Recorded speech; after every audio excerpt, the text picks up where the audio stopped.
Ja, nam rekel, da je bila dobra tekma, ampak delali smo, kar smo se zmenili, da smo ostali kompaktni, da smo pač en drugemu pomagali, da smo nekako igrali zelo ekipno. Horak je bil odličen, nam je veliko pomagal, tako da kar se tiče tega, moramo isto naprej delati, tele dve tekme, ampak ostale veliko stvari bo treba spremeniti.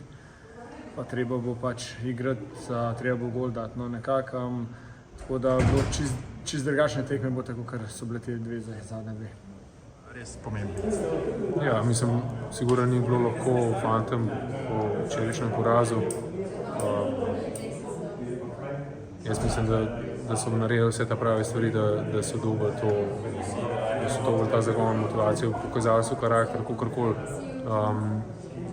Bili so zelo disciplinirani, res so borba, imam res kapo jim dol, ker lahko bi šlo stvar čisto v kontrasmer, ampak smo pokazali, fanti so pokazali, da imajo karakter. In to je najbolj pomembna stvar.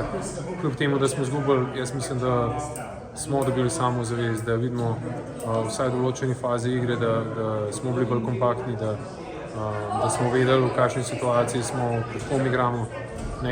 Konec koncev igrati pred 20 NHL-ovci, ki imajo vsi neko vlogo v svoji ekipi, ni lahko, ampak v določenih trenutkih smo prišli do šans. Ja, več ali manj se bo braniti, to je pa pač elitna divizija, ampak če se hočeš dobro braniti, je pa treba srce pustiti na igrišče in oni so.